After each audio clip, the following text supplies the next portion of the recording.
Dışişleri Bakanımız Sayın Mevlüt Çavuşoğlu salonumuza intikal etmişlerdir.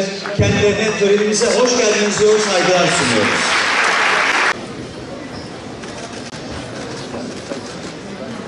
Merhabalar.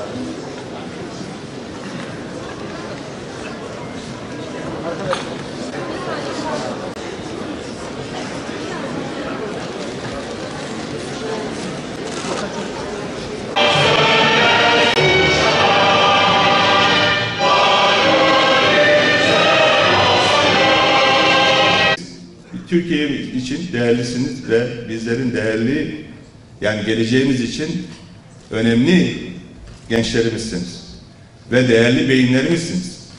İnanıyoruz ki farklı alanlarda eğitim görüyorsunuz. Her alanda inşallah ileride Türkiye'yi temsil edeceksiniz, milletimizi temsil edeceksiniz.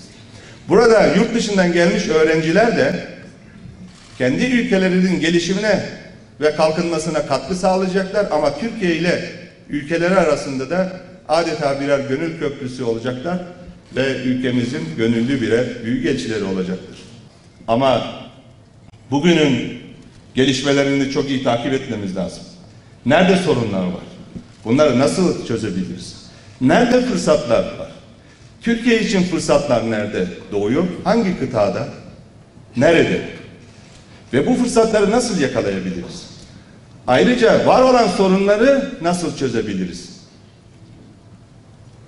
Ve sadece devlet için değil, iş adamlarımız için, sanatçılarımız için, akademisyenlerimiz için bu fırsatları nasıl değerlendirebiliriz? Küreselleşen dünyada bir taraftan da mikro milliyetçiliğin arttığı bir dünyada dengeyi nasıl kurabiliriz? Onun için de dış politikamızın temel prensibi bugün girişimci ve insani dış politikadır. Neden girişimci dış politika? Biraz önce söylediğim gibi dünyanın her yerinde büyük değişim var, gelişim var. Ekonomi nereden nereye gidiyor? Batıdan doğuya doğru ekonominin gücü yılda kaç kilometre hızla gidiyor? Bizim hesaplamalarımıza göre yılda 140 kilometre hızla ekonomi batıdan doğuya doğru gidiyor. O zaman o bölgeye nasıl gidebiliriz ve bunları nasıl değerlendirebiliriz? Ayrıca girişimci demek, girişimci dış politika demek, ülkemizin ekonomik çıkarlarını kazan kazan formülüyle en iyi şekilde savunmak demektir ve ekonomik çıkarlarını her yerde gütmek demektir. İş adamlarımız için de, devletimiz için de, yatırımcılarımız için de. Nerede yatırım imkanları var? Nerede büyük projeler var ki firmalarımız gitsin, değerlendirsin? İkili ticaret hacmimizi nasıl arttırabiliriz? Öyle Gaziantep üretici bir şey. Kaç tane organize sanayi var şimdi Gaziantep'te? 5 tane.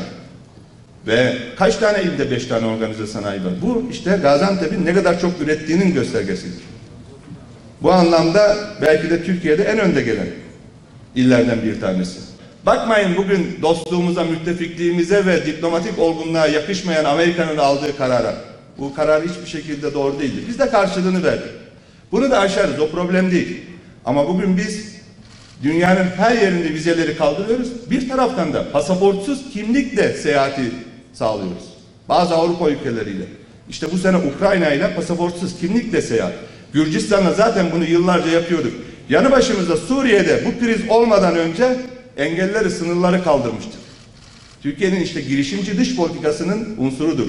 Taşımacılıkta, diğer alanlarda varsa sorun bunları kaldırmak bizim görevimizdir. İkinci Dünya Savaşı sonrası Avrupa yok, dünya yok.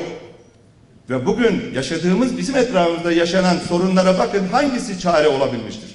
Veya hangisi irade koyabilmiştir sorunu çözmek için? Ama biz tüm bu haliyle de uluslararası örgütlerin etkin olabilmesi için ya da var olan sorunları uluslararası örgütler şemsiyesinde çözebilmek için girişimci dış politika izliyoruz. İşte bugün en çok ihtiyacımız olan Medeniyetler İttifakı'nı tekrar canlandırıyoruz ki artan ırkçılık, yabancı düşmanlığı, İslam düşmanlığı ve göçmen düşmanlığı gibi akımları dengeleyebilelim. Çünkü bunlar dünya insanlığını tehlikeli bir noktaya götürüyor. Avrupa'yı 2. Dünya Savaşı öncesi, o büyük savaş öncesi döneme götürüyor ki o zamanki savaşların sebebi de budur. Avrupa içinde birbirine olan hoşgörüsüzlük, ırkçılık ve farklı olanlara düşmanlıktır. Maalesef bu trendi Avrupa'da en büyük ülkelerde bile görmeye başladık. İşte girişimcilik de var olan etrafımızdaki sorunları çözmek için de yoğun çaba sarf ediyoruz. Bir sene önce burada olsaydım belki Halep'te ve etrafında, Suriye'de her gün yani insanların üzerine yağan bombaları konuşacaktık ve bu bombalardan kaçan insanları konuşacaktık. Bugün ise Cerablus bölgesine, Fırat Kalkanı operasyonu bölgesine ne kadar Suriyeli döndü, onlara orada ne yapabiliriz bunu konuşuyoruz.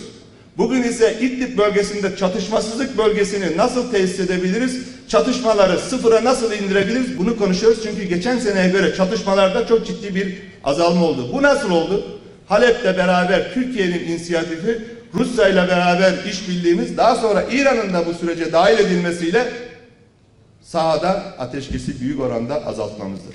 Şimdi ise sıra geldi siyasi çözüme. Çünkü siyasi çözüm olmadan bu adımlar ne kadar kalıcı olabilir, ne kadar sürdürülebilir? Bunların hepsi birer soru işareti.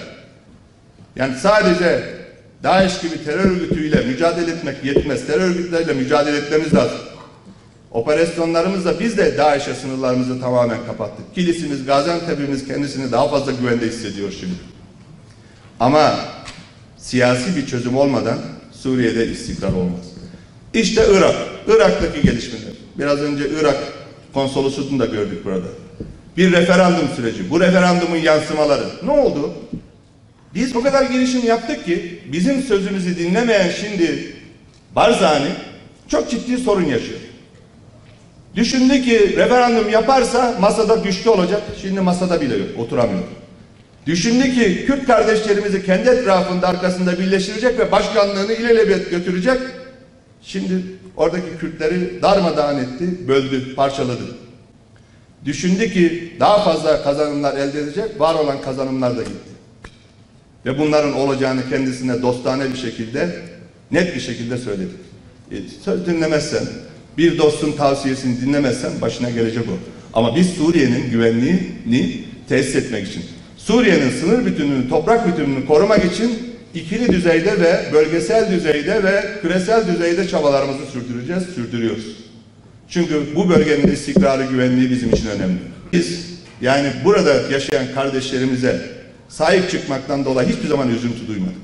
Hatta onların yaşam kalitesini nasıl arttırabiliriz bunun için çaba sarf ediyoruz. Yasalar çıkarıyoruz, düzenlemeler yapıyoruz. Bu bizim vicdani sorumluluğumuzdur. Yapmak zorundayız biz bunu.